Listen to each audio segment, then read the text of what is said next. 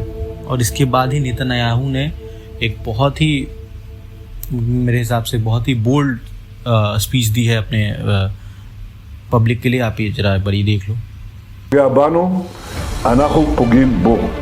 אנחנו נגן על עצמנו מול כל איום. देखो इसमें यार ये कह रहे हैं ना कि देखो इन्होंने डायरेक्टली इसमें ये कहा है कि whoever will harm us we will harm them too, है ना। इनका कहना ये है कि अगर हम पर कोई अटैक करेगा तो हमारा यही प्रिंसिपल है कि हम दूसरों पर अटैक, हम दोबारा हम उसको बख्शेंगे नहीं, उनको छोड़ेंगे नहीं। तो ये देखो एक वर्ल्ड लीडर का ऐसे कहना एक बहुत बड़ी बात है, ठीक है। ये कोई इसको हल्के में और ये कोई छोटी बात नहीं है। तो अगर देखें तो इसके बाद जो बाइडन ने भी इस पर ट्वीट किया और डिफरेंट जो भी बड़े नेता था उन्होंने कहा। जो बाइडन ने तो खैर खुला सपोर्ट किया है। यूएस ने तो इजराइल का, वो तो उनकी फॉरेन पॉलिसी में हमेशा से रहा है कि इजराइल को ये कंडीशनल सपोर्ट देते हैं, ठीक है। तो इसमें उन्होंने लिखा है ना, I condemn Iran's attack on the strongest possible terms and reform America's iron clad commitment to the security of Israel. मतलब आयरन क्लैड कमिटमेंट है कि मतलब हम इजराइल के साथ कुछ भी हो जाए खड़े रहेंगे। ये जो बाइडन का सपोर्ट है, यूएस का स्टैंड है इस पे, ठीक है। अब इसके आगे जैसे जो ईरान के प्रेसिडेंट है उनका भी एक एक वीडियो आया है। जो उन्होंने भी जब अटैक करने से पहले, जो अटैक हुआ है कल शाम को, उससे पहले एक वीडियो, एक प्रेस रिलीज दी थी। आप बड़ी उसको भी देख लो।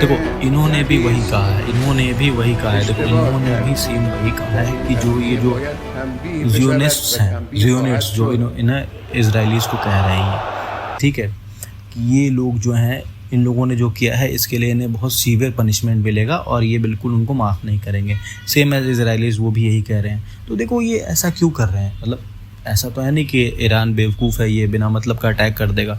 तो बेसिकली इन्होंने अटैक इस कॉन्टेस्ट में किया था कि जैसे देखो क्या हुआ था कि 2 अप्रैल को 2024 को इजराइल ने दमस्कस में, मतलब सीरिया का जो कैपिटल है दमस्कस, वहाँ पर जो ईरान का कॉन्सुलेट है वहाँ पर हमला कर दिया था, ठीक है, हुतीज़ की वजह से, ठीक है। और उसमें वहाँ पे उनके इजराइल के ये ईरान के टॉप 2 कमांडर्स मारे गए थे, ठीक है, इंक्लूडिंग 13 अदर्स। वैसे तो 7 कमांडोज मरे थे, जो भी मिलिट्री पर्सनल थे 7 मरे थे और टोटल 13 कैजुअलिटीज़ हुई थी, ठीक है। तो इसका बदला लेने के लिए ईरान ने ये हमला किया है। 2 अप्रैल को इन्होंने किया था और आज ये इन्होंने कर दिया है, ठीक है। इसका आगे चलते हैं। देखो ये सब हुआ था। ये है, देखो ये एम्बेसी है जो दमस्कस में है, आपको ईरान की एम्बेसी, यहाँ पर हमला किया था, ठीक है। देखो ये इंडियंस का इससे क्या कंसर्न है। देखो मैं बताता हूँ, जैसे चलो ठीक है, एज एन इंडियन हमारा पॉइंट ऑफ व्यू क्या है। तो हमारा पॉइंट ऑफ व्यू है कि देखो क्या है ना, कि जैसे हमारा क्या इंटरेस्ट है इसमें, हमारे लिए एज ए इंडियन जो अगर ये जो लड़ाई हो रही है इसमें हमारा क्या नुकसान, हमारा क्या फ़ायदा है। तो देखो यार वहाँ पे अभी मैं आपको बताता हूँ इंडियन लिंक क्या है। देखो ये देखो ये जो मैप देख रहा हूँ ना मैं, स्ट्रेट ऑफ हॉर्मूज जो है, यहाँ पर कल एक शिप जा रही थी जो इंडियन क्रू था, उसमें टोटल 17 इंडियन क्रू था, ठीक है। ये है वो शिप, ठीक है, ये शिप है MSC एरीज, ये शिप वहाँ पे जा रहा था, ठीक है।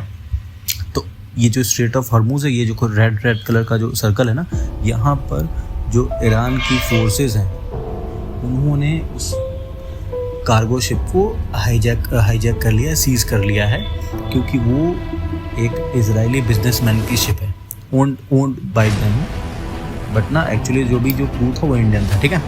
पर उन्होंने उसको कैप्चर कर लिया। इजराइल ने उसको भी कंडेम किया और कहा है कि सीरियस कॉन्सिक्वेंसेज होंगे, ठीक है। इवन US ने भी इसको कंडेम किया है, पर वॉर है, you know, in war everything is possible, ठीक है।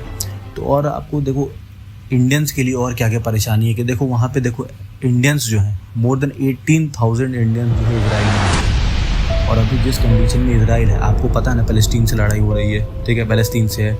आप हिजबुल्ला जो है वो आपको क्या बोलता हूँ कि अटैक कर रहा है रेड सी में। ऊपर से दूसरी बात ये है कि आपको क्या बोलता हूँ, हमास है। ऊपर से दूसरी बात ये है कि अभी अब ईरान भी आ गया। तो इस वजह से इंडियंस जो वहाँ पे रह रहे हैं, मोर देन 18,000 इंडियंस जो हैं, जो बेसिकली वहाँ पे केयर गिवर्स हैं, डॉक्टर्स हैं और IT प्रोफेशनल्स हैं, कंप्यूटर से रिलेटेड इशूज़ के लिए वर्क करते हैं, उनके लिए बहुत बड़ी प्रॉब्लम हो जाएगी, ठीक है। तो और मेरे हिसाब से ये वॉर एस्केलेट तो नहीं होना चाहिए, क्योंकि जाहिर सी बात है कोई भी कंट्री नहीं चाहेगी कि वॉर ज़्यादा दिन चले, पर जैसा अभी कंडीशन चल रहा है कि there are possibilities that this war may get escalated, ठीक है। तो अगर ऐसा कोई न्यूज़ आता है तो मैं श्योरली आपको वापस से न्यूज़ दूंगा। अभी के लिए दैट्स ऑल।